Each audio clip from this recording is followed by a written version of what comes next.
So I picked up a PSA Dagger compact. I have a Glock 19 already and figured might as well get this one. I read a lot of reviews, seen a lot of videos on it, want to see how it stacks up. So I'm going to share my unboxing and kind of initial impressions with you. Got this on their Father's Day sale, paid $300 for a blem. And I'm going to also do an up close after the initial unboxing. We're going to see if we can find any blems on it, because I've heard that it's pretty hard to detect and they look just fine. Came with this nice carrying case, so let's dive in, shall we? It has its own little label. That's pretty cool, right? Actually, it probably should have a label.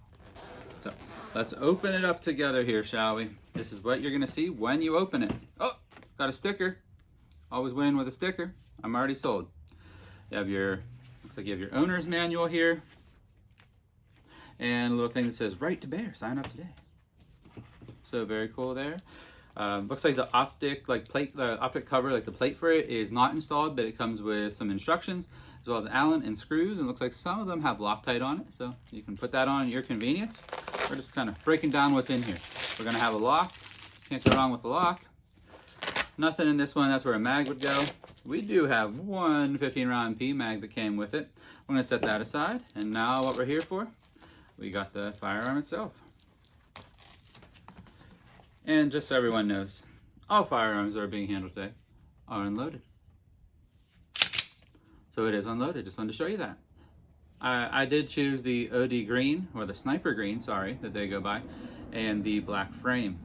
Really digging it. So initially, I just want to share this with you guys. So it does have a little bit longer of a slide release here. Functions flawlessly as I would expect it to.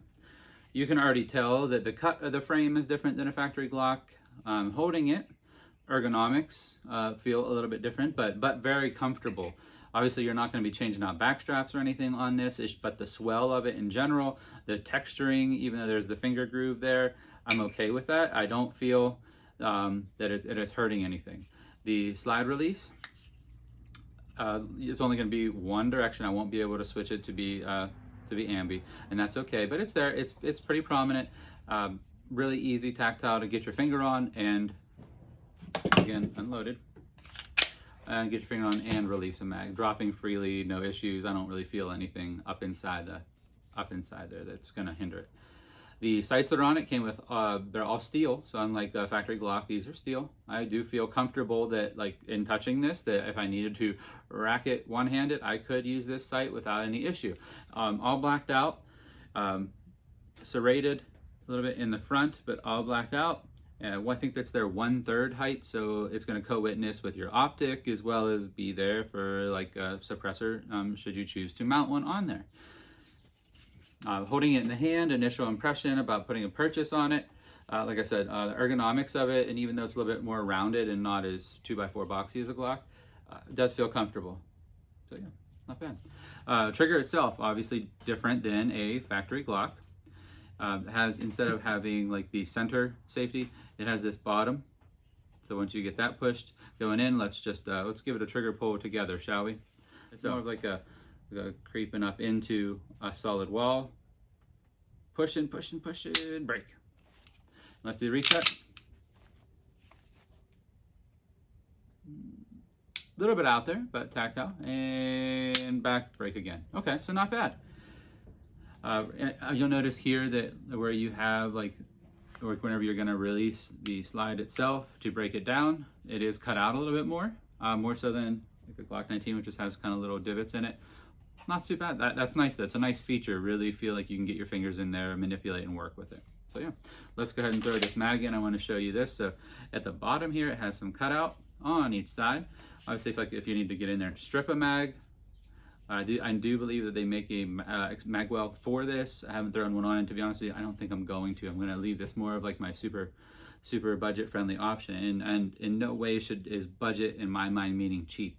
This is meaning that they created a gun that I've seen work very well, and I can't wait to put it through its own paces, and I hope you guys join me for that. And it works. So I'm excited to see how this works, and being like economical per se. Like anybody can go out and afford this and get into shooting, having a good time without having to break the bank or feel that you have to go with a specific brand to have success. And hey, while you're watching this, if you like what you're seeing, feel free to subscribe, throw a like, drop a comment about your opinions, share what you've done to yours. If you have one, go for it. Now let's go ahead and grab a factory Glock 19. Again, this firearm is unloaded. I'm going to drop a mag just to show you. I'm going to rack it a few times. So in my hand, this one feels a little chunky already. Now, mind you, I do have the back strap in it, but that's just to help me make it a better purchase on the firearm itself. Drop this mag as well. Let's share and compare together. Obviously, the barrel length on this PSA is going to be longer, and that's because I got the threaded barrel. Ultimately, we're looking at this. So the factory Glock, now I know they might have had some improvements with rounding things off and what have you. We got some serrations in the front and back, but guess what? With the PSA, they rounded some more things off. And I actually think it's more aesthetically pleasing to see the way they did it. And they do have serrations front and rear as well. So already coming out ahead. And come on, the $300 complete gun ready to go. Glock's not really sure exactly the price on them right now, but let's just say around 5 to 6, especially, and that's without being able to mount an optic. That's just a plain Jane Glock. But if you get one like the MOS that you can mount an optic, I know that you're going to be pushing like probably close to that maybe $600 mark, let's say. Now don't quote me on that. I will try to look up an actual price and maybe throw it like, in the screen here. But so you're already coming ahead, okay? And like I said, I feel that the ergonomics of this are a little bit better. Trigger pull, I can't say like, oh hey, this is amazing trigger or not, but let's use the trigger pull scale and just kind of see where we're at. Let's see where we're at with the PSA. Because I'll throw a picture up of what Glock says.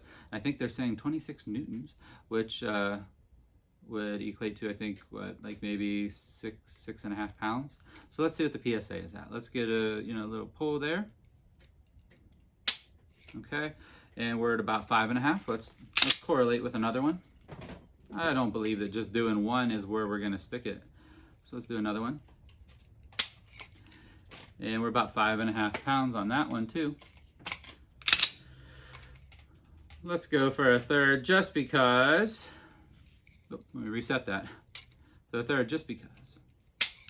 And that one was actually like maybe 5 3/4. So, but let's just correlate at around 5.5, shall we? Let's do the same thing with the Glock 19. Okay, so let's get on there to trip the safety. Let's pull back. That one was 7.5. I don't know. I'm not going to necessarily believe that, but let's go. That one was about 7.5. And let's do one more pull here. That's about so 6.5. 6.5. Okay, that's where it was. That one must have been a fluke and my fault. So let's go again. And that one is about 6 1/4, maybe.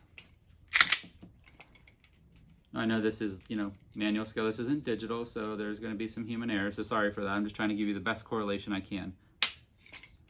And that one's about 6 1/4 also. So that's two, like, pretty much dead on. Let's just say 6 1/4 pounds. Okay, so we already have the trigger pulls here.